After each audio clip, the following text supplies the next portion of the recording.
Live from WTVO Rockford and your home team. Eyewitness News at 6 starts now. A military salute as a local Marine who made the ultimate sacrifice is laid to rest. What this movie did for women in sports was beyond anything that I could have dreamed of. I feel like it just makes my heart so warm. It's why I'm here. Hundreds fill BEYER Stadium for a day of baseball as the city celebrates the Rockford Peaches and the 30th anniversary of the movie A League of Their Own. The event's still planned for this weekend that you can take part in. Plus, President Biden's message for voters upset with the Supreme Court's ruling on Roe v. Wade. Plus, how state courts are now responding to legal challenges on abortions. Good evening, I'm Marissa Lessner. Thanks for joining us tonight. Friends and family paid their final goodbyes to Nathan Carlson today as his funeral took place at Harlem High School. Carlson and 4 other Marines died during a training exercise in California earlier this month. Members of the community lined the funeral route from Love's Park City Hall to the high school. Yesterday, more than 700 flags were placed to honor Carlson. A Marine Corps aviation flyover took place after the service. Well, switching gears now, this weekend we celebrate the Rockford Peaches and the 30th anniversary of the movie A League of Their Own. There are tons of activities all weekend long, kicking off last night with a showing of the movie and continuing today with a host of baseball activities for people of all ages. This morning, about 160 kids followed in the footsteps of the Peaches as part of Major League Baseball's PLAYBALL event at BEYER Stadium. Kids ran the bases, hit balls, and learned how to throw and catch. International Women's Baseball Center President Kat Williams says this PLAYBALL event embodies everything the Peaches were about. That feeling of independence and empowerment, and how do you win and how do you lose, and I'm part of something bigger, I'm part of a team, and being part of a team is crucial for everyone, no matter your race, your class, no matter where you're from, it matters. And that's what we want them to do. We want them to be introduced to the game of baseball. And first thing we're going to build out here is an activity center, a community center for this community and surrounding communities. And after the kids were done on the field, they got to meet one of the actresses from the movie. Then it was the adults' turn to take the field. Megan Cavanaugh, who played player Marla Hooch, was signing autographs today along with Mabel Blair, a former pitcher for one of the Peaches' rivals. All of the money raised at today's events goes to funding the $10 million museum for the International Women's Baseball Center. Cavanaugh, an Illinois native, says she loves coming back to Rockford and doing anything she can to keep the memory of the Women's Baseball League alive. I think it's very significant to be able to have a museum that because, you know, before we did this movie, we had no knowledge of this important group of women that played from 1943 to 1954.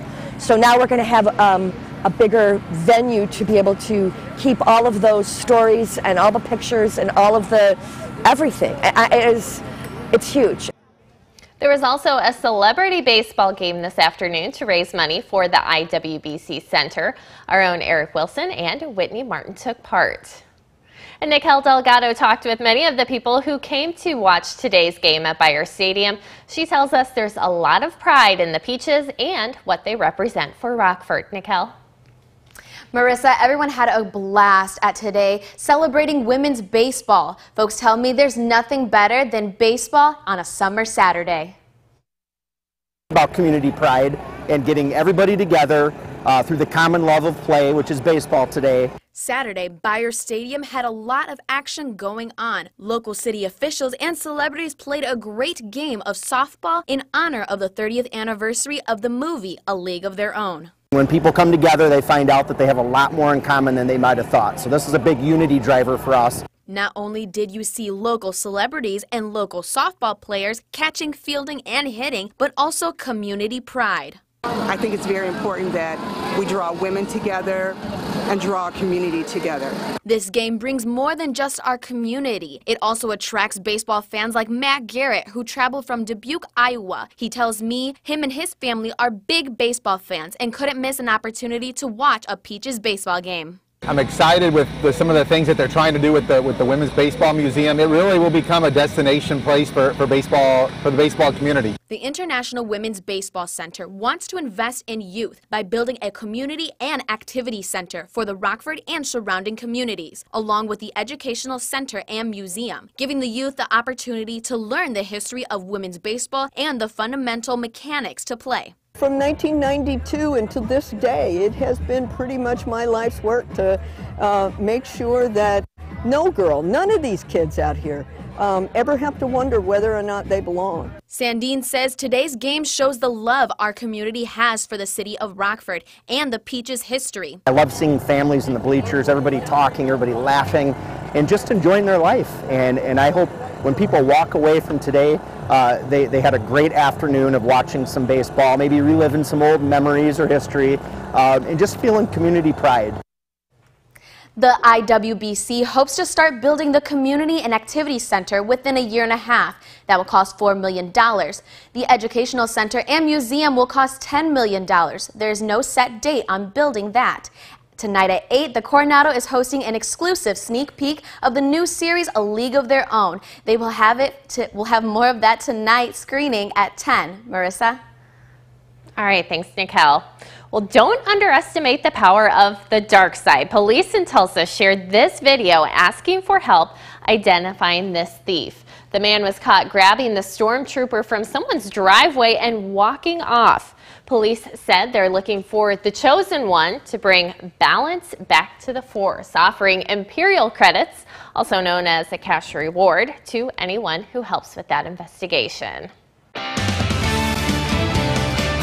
Welcome back. Crews in Ukraine are sifting through the wreckage of a bombed-out apartment building in the port city of Odessa as they search for survivors.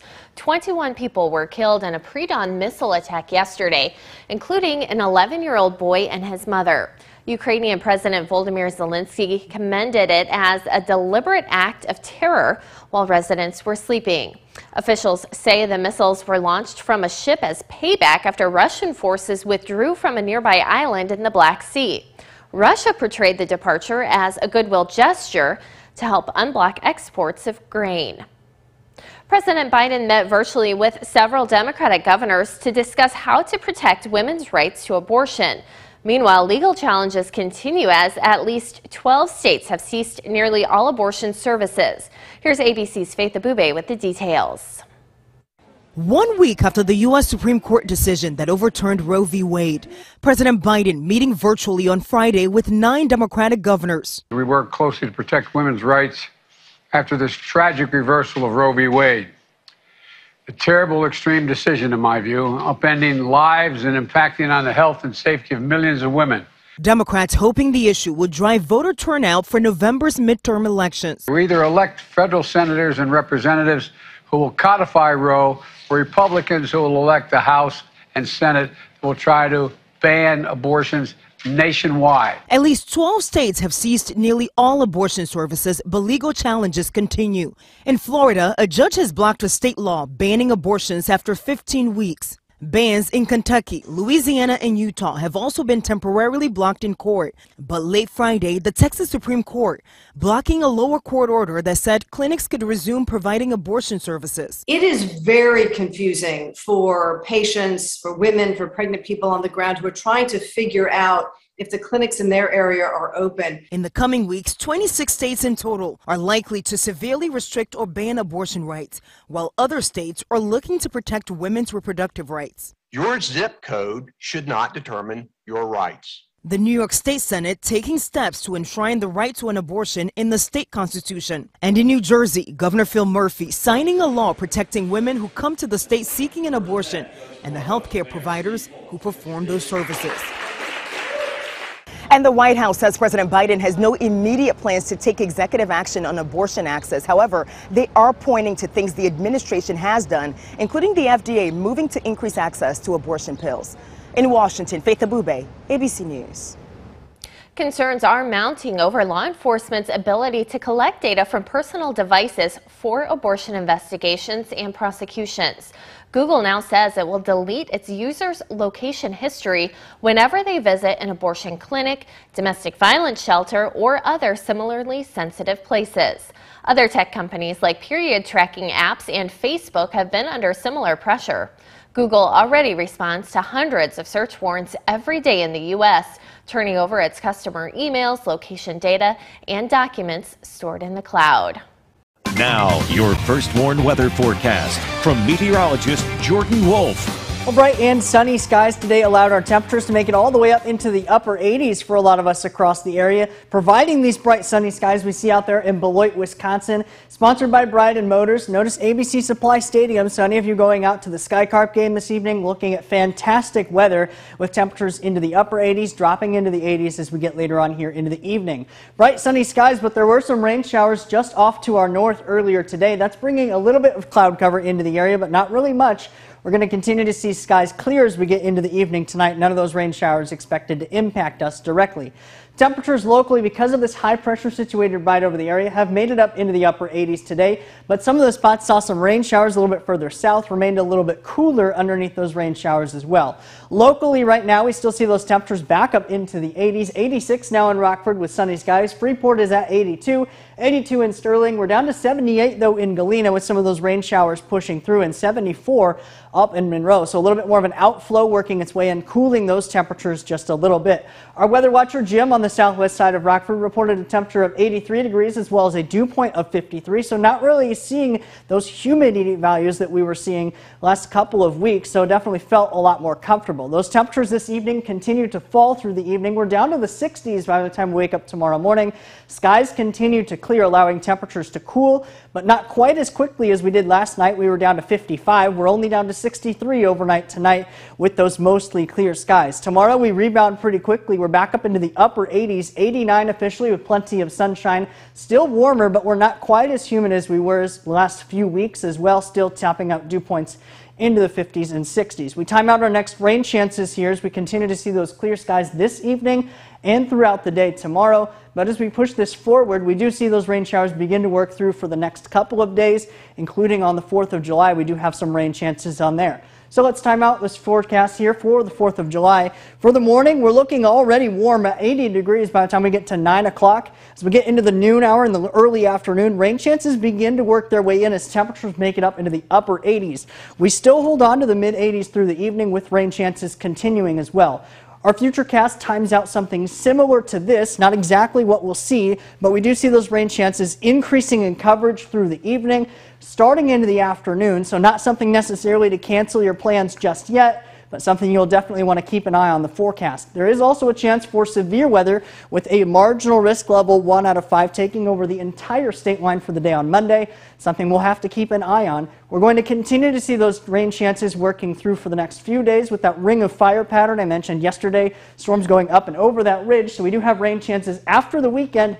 Every single day on this 7-day forecast, temperatures remain in the mid to upper 80s all the way through before we clear out all the way into next weekend. Now sports with Reagan Holgate.